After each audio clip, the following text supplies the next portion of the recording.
decidirse para el bienestar de nuestro país.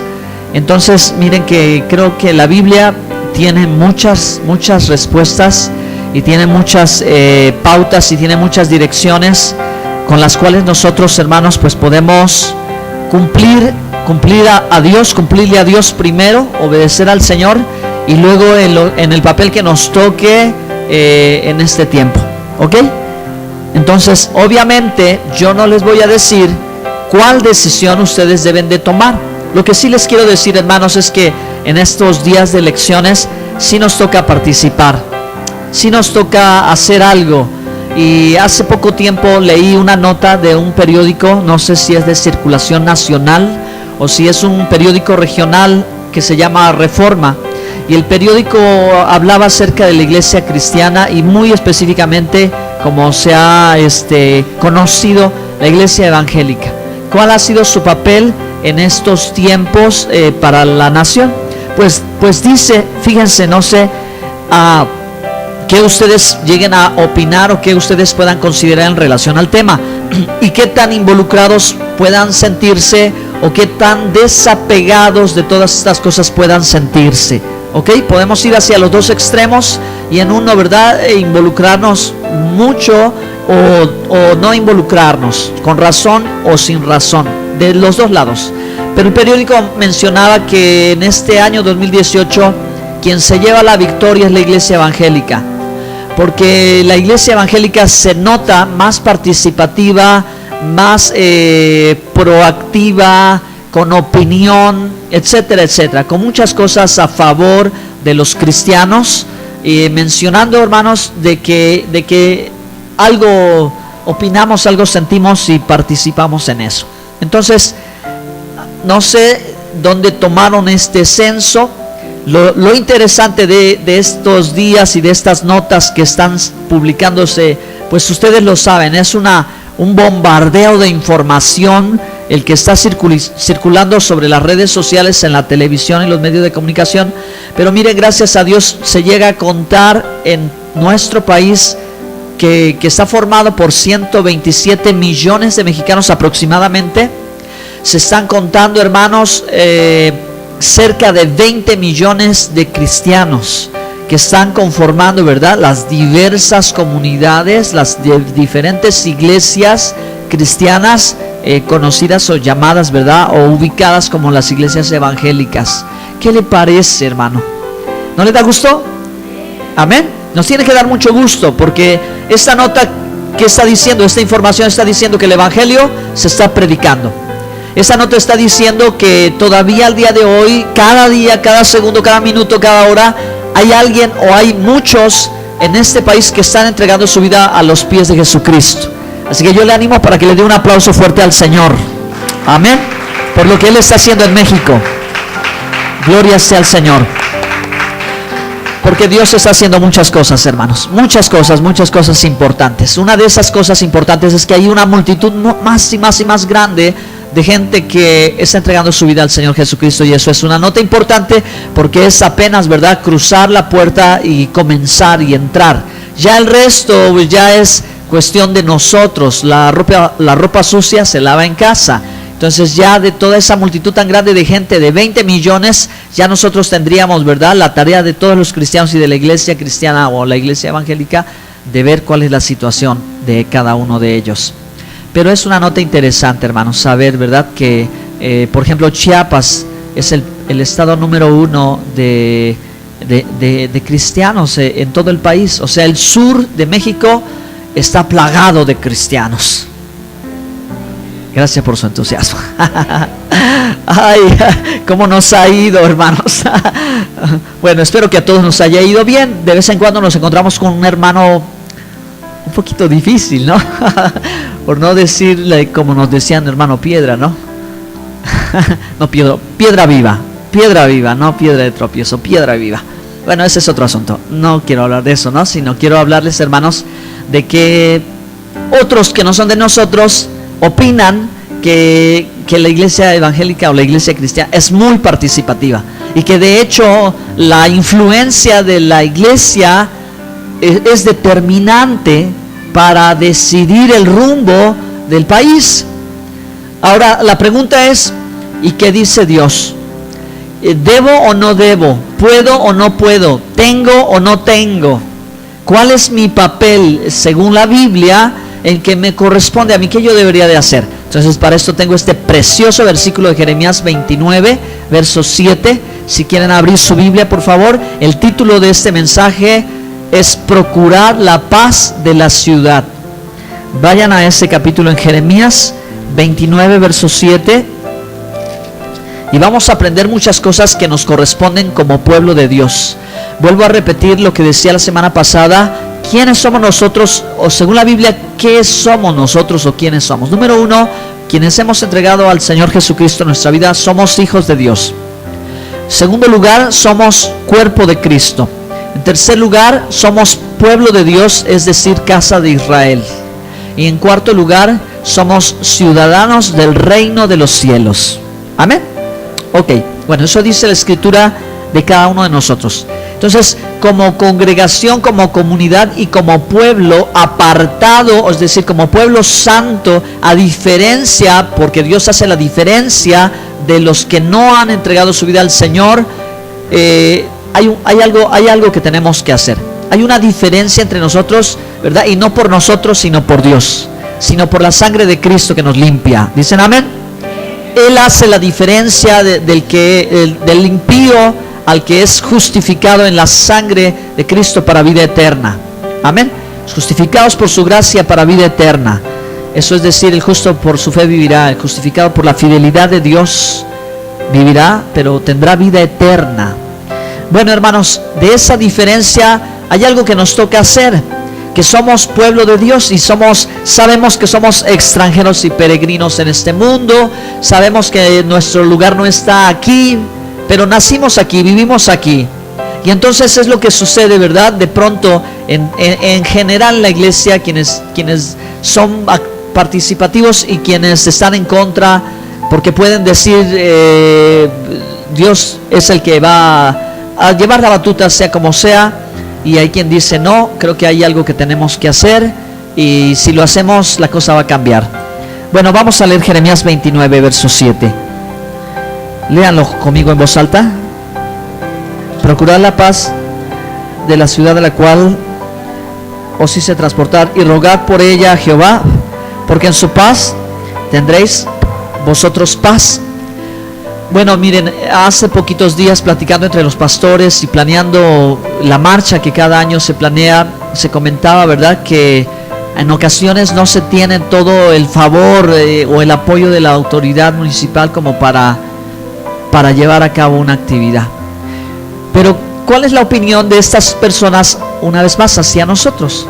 Y su opinión y su consejo es: ustedes hagan lo que tienen que hacer. Porque si la ciudad está así, piensen por un momento si no es por causa de ustedes. Fíjense, hermanos, lo que puede pensar una autoridad en relación a nosotros como iglesia. Pero la palabra de Dios dice: procurar la paz de la ciudad. Y la pregunta que nosotros hoy vamos a tratar de responder y debemos de hacernos es: ¿estamos procurando la paz de la ciudad? ¿O estamos violentando nosotros mismos la ciudad? Porque el mandamiento de Dios y la instrucción de Dios aquí es que procuremos la paz. Si nosotros no hemos procurado la paz, entonces ¿cómo la vamos a exigir? Recuerden que a nosotros se nos ha llamado a ser luz y sal en medio de la tierra. Se nos ha pedido y se nos ha demandado el testimonio. Se nos ha llamado para ser, hermanos, el ejemplo, ¿de acuerdo?, del ciudadano modelo que cualquier país quisiera, si es que somos pueblo de Dios. ¿Amén o no amén? Y Dios dice, ¿verdad?, procurad la paz de la ciudad, porque en su paz tendréis paz. Entonces, mi respuesta en esta mañana, hermanos, en relación con lo que en 8 días, ¿verdad?, se tiene que concluir, y con el favor de Dios y con nuestras oraciones, y las oraciones de todo, tiene que ser paz, ¿de acuerdo? Tiene que llegar a un momento de conclusión en paz, porque creo que esa es la voluntad perfecta de Dios, y que quiera el Señor que eso es lo que podamos tener. Porque ya la Biblia dice, por la carta del apóstol Pedro, ¿verdad?, también, que nosotros procuremos vivir justa y piadosamente en este mundo, que vivamos apropiadamente, que vivamos correctamente, ¿verdad? Para que podamos estar quietos y reposados. ¿Nos gusta la idea? Amén, nos gusta la idea y queremos que esto suceda. Amén de cada una de sus opiniones particulares. Yo no voy a dar mi opinión, yo le voy a dar la palabra de Dios. La palabra de Dios dice: procura la paz de la ciudad. ¿Y cómo la vas a procurar? ¿Y cómo lo vas a lograr? ¿Qué tendría yo que hacer? Muy bien. Número 1, yo creo, hermanos, elemental, que la Biblia dice en Romanos 6:18. Vamos allí, Romanos 6:18.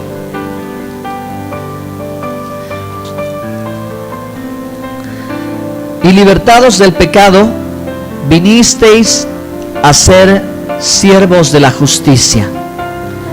Entonces, en primer lugar, para que, hermanos, Dios nos conceda vivir libremente, seguir predicando el Evangelio y tener paz y prosperidad, yo creo que a nosotros nos corresponde comunicar nuestros valores. ¿Qué necesitamos hacer para procurar la paz? Tenemos que decirle a la gente lo que nosotros sentimos. Tenemos que hacerle ver, ¿verdad?, a todo, a las autoridades, al gobierno, a los empresarios, a los diferentes sectores que forman una nación o una ciudad, cuál es nuestro sentir y cuál es lo que nosotros valoramos. Que creo que por estas cosas nosotros estaríamos dispuestos a ir muy lejos. Bueno, yo anoté aquí solamente 3 cosas, pero tú debes de saber, hermano, que los valores espirituales o los valores cristianos son muchísimos. Pero de una forma muy particular, lo que tiene que ver con las demás personas sí está encerrado aquí. Que número 1, hermanos, la Biblia siempre está enfatizando en la justicia social. ¿Qué es la justicia social? Si la justicia es dar a cada quien lo que merece, la justicia social tiene que ver con que esto involucre a todos, pero también tiene que ver un poquito con el beneficio de los pobres. Esto es algo que está escrito en la Torá. Esto es un mandamiento de Dios. Esto es algo que al Señor siempre le preocupó, y aún la iglesia del primer siglo siempre hacía esa recomendación, ¿verdad? No se olvide de los pobres. En el libro de Proverbios hay mucha enseñanza, y en los Salmos en relación a la caridad. ¿De acuerdo? Hay una historia de un hombre llamado Cornelio, si no me equivoco, que leíamos. Cuando un ángel se le aparece y le dice: Cornelio, Dios se ha acordado de tus oraciones y tus acciones de caridad. Él se ha acordado, le llama la atención a Dios. Dios quiere que su pueblo participe y que comunique esto. Entonces, debe ser para nosotros muy importante, hermanos, este pensamiento.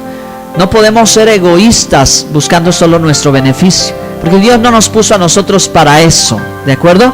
Y eso no forma parte de nuestros valores. Y aquí ya tendríamos que seguir enlistando muchas cosas más. Pero bueno, la segunda cosa que quiero compartirles es la solidaridad. En la Biblia se habla del tema de la solidaridad o del valor de la solidaridad. Moisés fue un ejemplo perfecto de la solidaridad. Fue una de las cualidades que hubo en Moisés cuando él veía, ¿verdad?, a un hombre que estaba siendo lastimado por otro, y él interviene, se solidariza, se siente con la responsabilidad de hacer algo por este hombre que tiene una necesidad, y aún él se arriesga. Entonces Moisés en mucho tiempo fue solidario, y mucho más cuando se encontró a su esposa, ¿no? Cuando se la encontró con las ovejas, y se acuerda la historia, que allí había una situación complicada, y llega Moisés y le pone punto final, y wow, ¿verdad? ¿No? La conquistó.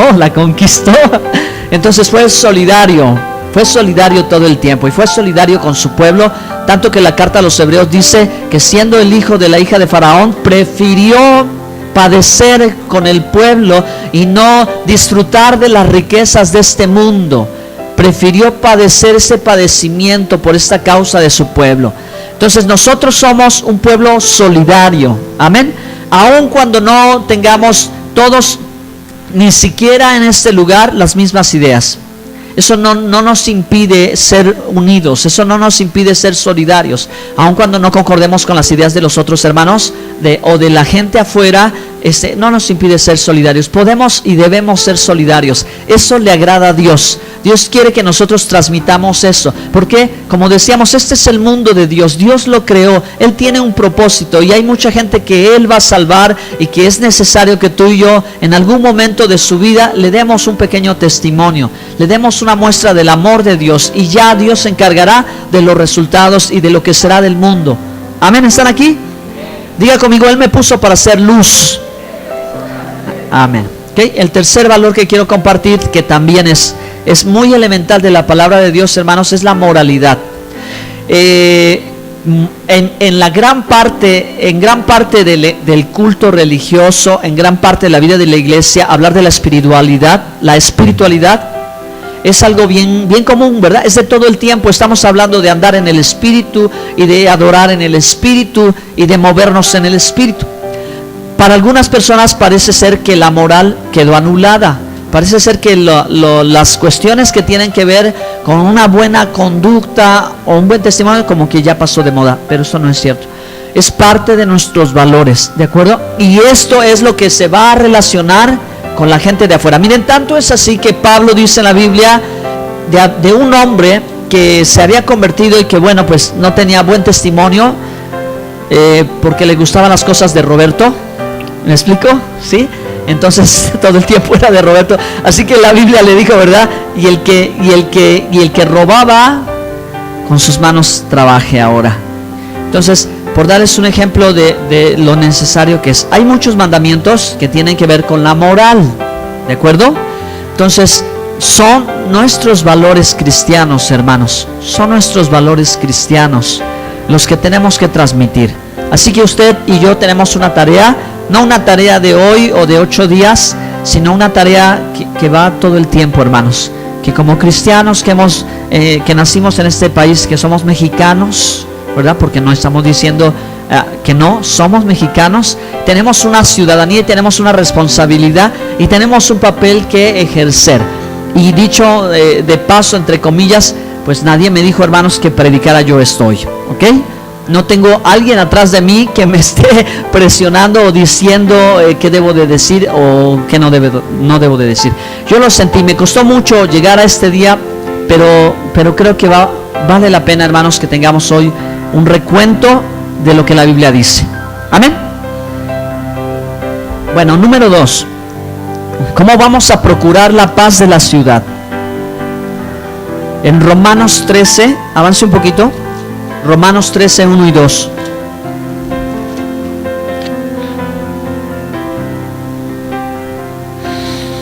Gloria a Dios. El bendito libro, la bendita carta de Romanos. Cada vez que abro Romanos vuelvo a recapitular así, como que capítulo por capítulo. Capítulo 1. Dios muestra que los no judíos son pecadores. Capítulo 2. Dios le dice a Judá que también es pecador. Capítulo 3, Dios dice, por cuanto todos pecaron, o sea, judíos y no judíos, todos están destituidos de la gloria de Dios, porque Dios sujetó todo a juicio para después hacer de todos misericordia. Amén. Él no hace acepción de personas. Capítulo 4, Dios empieza a hablar acerca, ¿verdad?, de la justificación por la gracia, que nadie se justifica por obras, sino por la gracia del Señor. Y así va diciéndonos más hacia adelante en el 5, ¿verdad? Justificados pues por la fe, tenemos paz para con Dios por medio de Jesucristo. Y nos va explicando acerca, ¿verdad?, de la vida de la fe, y nos habla de la ley del Espíritu, ¿verdad?, de vida en Cristo Jesús, que nos ha libertado de la ley del pecado. Ya no estamos bajo la ley del pecado, el pecado ya no gobierna. Pero luego llega el punto importante cuando dice, ¿y qué pasa con el pueblo de Israel? Capítulo 9, 10 y 11. ¿Acaso Israel ya quedó desechado? Pablo dice, en ninguna manera. Este en esencia era el asunto de la carta, porque en Roma ya habían expulsado a los judíos cuando los gentiles reciben el evangelio y dicen, parece que ahora nosotros vamos a liderar, y parece que ellos ya no, ellos ya Dios no los quiere, ellos ya los desechó. Pero Pablo da la respuesta y dice, en ninguna manera. ¿qué hizo Dios con su pueblo Israel? Lo endureció en parte, para que por ese endurecimiento los no judíos fuéramos salvos. ¿Cuántos dan gloria a Dios? Amén. Para salvarnos a nosotros. Pero dice la Biblia, ¿verdad? En Romanos 11:25, al final todo Israel será salvo. Y si su restauración, si su caída fue salvación, imagínense cuando Israel reconozca que Yeshua es el Mesías. La Biblia dice, esto va a ser glorioso. Va a ser glorioso que su pueblo reconozca al Mesías. Entonces Pablo en el capítulo 2 empieza a decir, bueno, pues como ya está claro el asunto, adoren a Dios en espíritu, adoren a Dios, dice, presentad vuestros cuerpos en sacrificio vivo, santo y agradable. Y empieza a hablar de los deberes cristianos y llega al capítulo 3. Es decir, ¿cuál es nuestro papel? Ahora nosotros que somos salvos por la gracia, ahora que nosotros somos restaurados por el Señor, ahora que entendemos cuáles son los planes proféticos de Dios. Romanos 13. Sométase toda persona a las autoridades superiores, porque no hay autoridad sino de parte de Dios, y las que hay por Dios han sido establecidas. De modo que quien se opone a la autoridad, a lo establecido por Dios, resiste, y los que resisten acarrean condenación para sí mismos. Amén. Sométase toda persona a la autoridad. Hermanos, Dios a la iglesia no le ha dado un espíritu de anarquía. Dios no le ha dado un espíritu de ingobernabilidad. Cada vez que el pueblo de Israel quería hacer lo que le parecía, había problemas. El libro de los Jueces termina diciendo, y no había rey en Israel, y cada quien hacía lo que bien le parecía. Era un caos, era un problema, era un desorden, ¿de acuerdo? Nosotros no hemos sido llamados a esto. Nosotros debemos procurar la paz de la ciudad. Amén. Debemos procurar la paz de la ciudad. Todavía no termino, todavía no saquen sus conclusiones. Entonces, reconocer, hermanos, que es Dios que establece autoridad. Siempre lo hemos dicho, Dios pone reyes y quita reyes. ¿Qué tenemos que hacer? También aquí la carta más adelante lo dice, que oremos por las autoridades. Y que oremos a Dios, que roguemos a Dios, y eso es lo que tenemos que estar. Señor, danos buenas autoridades, o danos mejores autoridades, o como usted lo quiera pedir. Pero yo sí creo que Dios oye las oraciones. Yo sí creo, hermanos, que sí tenemos un papel fundamental. Yo sí creo, hermanos, que aunque el Evangelio en México lleva apenas 200 años desde que por Estados Unidos se introdujeron de contrabando las primeras Biblias a México, y las primeras iglesias se fundaron en el norte y también al sur del país. Algunas iglesias aquí tienen más de 100 años en Orizaba, y el Evangelio poco a poco fue floreciendo, y hubo gente que murió, hubo gente que dio su vida, aunque el tiempo ha sido escaso en comparación con lo que son 2000 años desde que se predicó el Evangelio en Jerusalén, Judea, Samaria, hasta lo último de la tierra. Hermanos, Dios quiere que este país sea lleno del Evangelio. Yo sí creo, hermanos, que Dios quiere cambiar este país. Yo sí creo que Dios quiere transformar este país. Y yo sí creo que Dios quiere traer un avivamiento, algo diferente. Y ya que nos estamos permitiendo hablar del tema, hay muchas notas que son importantes que usted poco a poco las vaya conociendo. Por ejemplo, hermanos, algo que no había ocurrido a nivel oficial en nuestro país, es la formación de un partido confesional, o sea, un partido político con confesión, o sea, o con principios cristianos. Todos los demás partidos políticos han sido seculares, han sido ajenos, ¿no?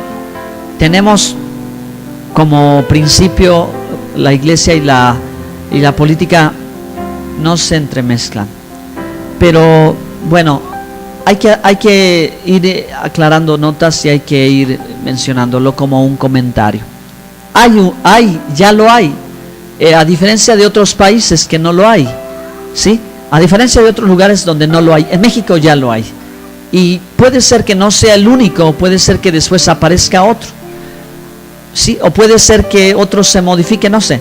Eso ahorita no es relevante para la predicación de la palabra, es información. Pero como la ley ha cambiado en México y ha seguido cambiando, deben saberlo. En 1992, hermanos, se aprobó la ley de asociación religiosa.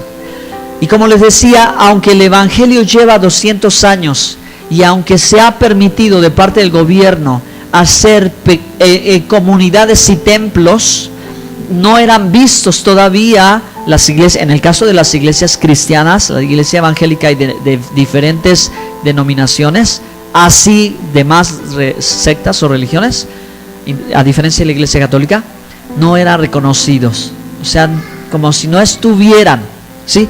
Eso significaba que cualquier día iba a haber problemas. Y quizás ustedes saben también, como en Chiapas hay problemas cuando la gente se convierte. Y a pesar de que les digo, apenas en el 92 la ley cambió en México, cuando ya lleva 200 años.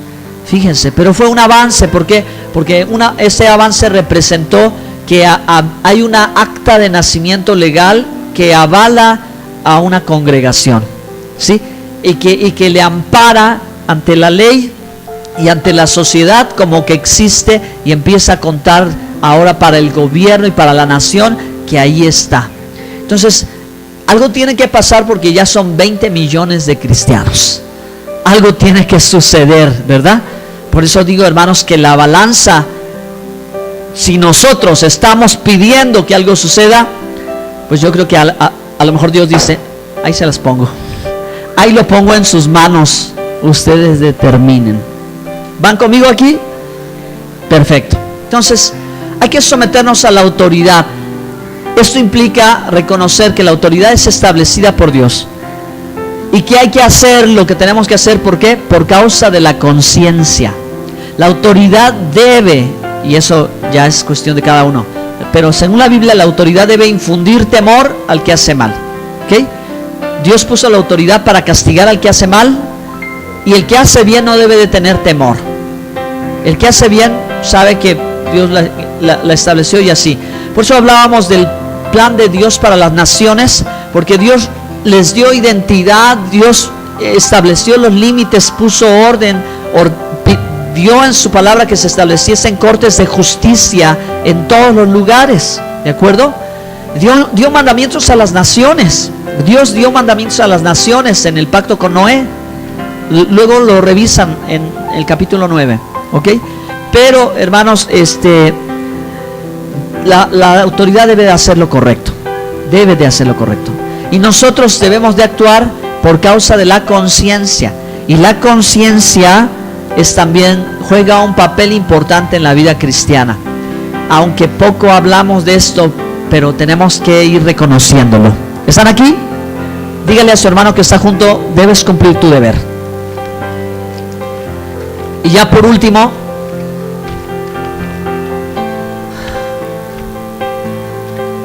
ya para concluir, quiero comentar cómo procurar la paz de la ciudad. ¿Cómo procurar la paz de la ciudad? Yo comunico mis valores, los transmito. Yo me someto a la autoridad porque es establecida por Dios. Pero también tengo que participar al decidir. ¿Ok? Hay que participar al decidir. Eso es importantísimo, porque, como decía, hermanos, nos corresponde un papel protagónico en la historia de este país. Cuando por mucho tiempo a la comunidad o a la iglesia cristiana se le vio, ¿verdad?, o no se le quiso mirar, ni voltear, ni llamar la atención, ahora están sucediendo las cosas a la inversa. Créame lo que sí, hermanos, están sucediendo las cosas a la inversa, en la que cada vez va a ser más relevante la participación y volver a revisar lo que se decía por mucho tiempo. La política es del diablo, y muchos argumentos han sido a favor y en contra. Pero hay países en Centroamérica, hermanos, donde ahora los pastores llegan a ser presidentes. Pues debería de ser una buena nota, ¿no? Si son buenos pastores. Si son buenos pastores, debería ser buena. Pues traen todos los principios cristianos. Imagínense los hermanos felices, ¿no? Porque ahora sí van a poder hacer cultos donde quiera, en los parques, en las plazas, congresos, campañas, etcétera. ¿Qué es lo que pide la comunidad evangélica? ¿No? Bueno, hago un paréntesis, porque nosotros no somos los únicos, hermanos. La comunidad judía en México tiene una relevancia muy grande, hermanos. La candidata a diputada federal de la Ciudad de México es judía. Y hermanos, 2 o 3 mujeres más están presentes en los congresos de mujeres de la comunidad judía de México. Entonces, hay mucha participación. ¿Y por qué? Pues miren, sencillo, yo les voy a decir bíblicamente hablando, o en el contexto del pueblo de Israel. Ustedes saben, hermanos, que Dios era el rey de Israel, pero luego el pueblo pidió monarca o gobernador, y Dios permitió que hubiese gobernadores y cambió el sistema.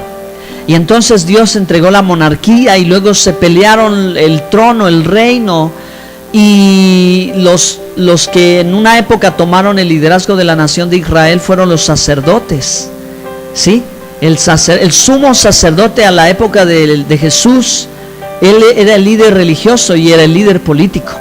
De hecho, por muchos en Israel, la secta de los fariseos, los saduceos, los esenios, más que tener carácter religioso, era un carácter político, porque al tomar participación en el concilio, ellos decidían el rumbo de la nación. Ellos decían cómo se tenía que hacer, pero no en base a simples conceptos, sino en base a la tradición y a la escritura, ¿no? Ellos tomaban sus determinaciones y la nación así se dirigía. Roma daba libertad para que ellos se organizaran. Por eso en el juicio al Mesías decían: son cuestiones de ustedes, llévenselo a Pilatos, porque sabían que eran asuntos internos de ellos. Entonces, aunque nosotros vemos esto separado, en la época de Jesús no estaba separado. Ellos llevaban la batuta de la nación.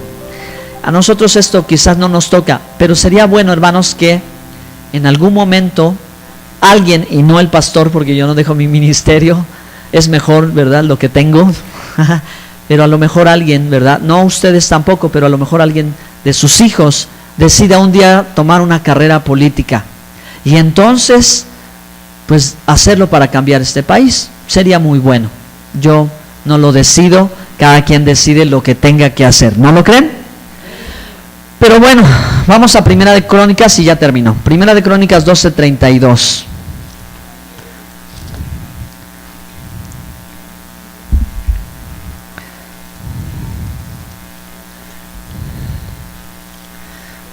¿Ya lo tienen? Está antes de Génesis, perdón, después de Génesis. Antes no, ya no hay. Antes está la pasta. Después de Génesis y antes de Apocalipsis. Primera de Crónicas 12:32. Bueno, dice así la Biblia, y ya estamos concluyendo este mensaje para que con el favor de Dios usted participe, porque esa debe ser la actitud cristiana, ¿verdad? Dice la Biblia, a ver qué dice: de los hijos de Isaacar, 200 principales, entendidos en los tiempos y que sabían lo que Israel debía hacer, cuyo dicho según todos, exacto, cuyo dicho seguían todos sus hermanos. Muy bien, ok. Dos características que en una de las 12 tribus de Israel destacaron, y que bueno, pues vienen aquí a colación, hermanos, porque sí tenemos que tomar parte. No somos, ¿verdad?, dependientes de esto. No vaya a decir que yo, ¿verdad? No, porque dependemos de Dios, ¿sí? Dependemos de Dios. Este mensaje no es para cambiar ninguna convicción, pero sí es una invitación conforme a la Biblia, para que la iglesia sea entendida, ¿ok? Entendida en los tiempos. ¿Qué se necesita? Pues que tengamos entendimiento, ¿sí? Que tengamos ese entendimiento. Yo ya voy cerrando, porque cuando dicen los predicadores que van a acabar, no acaban. Entonces yo ya voy a acabar, claro que sí. los tiempos han cambiado. Yo mucho trato de convencer a mi esposa. Los tiempos han cambiado, hermanos, así como en un abrir y cerrar de ojos, o en un golpear los dedos, en un sonar nuestros dedos. El mundo está cambiando, los tiempos están cambiando. Hoy ya no es como antes, ya no hay cosas ocultas hoy. Hoy todo ahora es al contrario, hay un exceso de información. Antes tomar una decisión era más complicado porque te ibas con lo que te dijo el de junto, con el que te dijo el de allá. Hoy no, hoy tienes toda la información para decidir bien, ¿sí? Hoy tienes una cantidad enorme y antes no, vuelvo a repetir. Antes si le parecía a fulano, a sutano, a mengano, entonces te inclinabas en base a lo que sabías, pero ahora con el avance de la tecnología y de la comunicación y de la información abierta, ya no es así. Ahora puedes tener decisión para lo que quieras, ya puedes participar y ya puedes actuar con más certeza, ¿verdad? O con más convicción o con más entendimiento. Y creo que, hermanos, lo que hacía falta ya está. Ahora nosotros tenemos que accionar, ¿ok? Y la segunda virtud o la segunda cualidad de los hijos de Isaacar es que tenían discernimiento, sabían lo que debía de hacer Israel. Y la pregunta es, ¿tú sabes lo que deben de hacer los cristianos en México ahora? Debemos de saberlo. Dios nos debe de contestar, o Dios nos tiene que decir, ¿verdad? O debemos de pedirle a Dios que Él nos indique lo que debemos decidir, y entonces hagámoslo. Y si lo hacemos, hermanos, las cosas van a estar bien. Y si lo hacemos, y si nos hacemos estar presentes, y si nos manifestamos, y si expresamos que estamos aquí, alguien nos va a oír, y alguien nos va a hacer caso, y alguien va a tomar en consideración lo que nosotros digamos.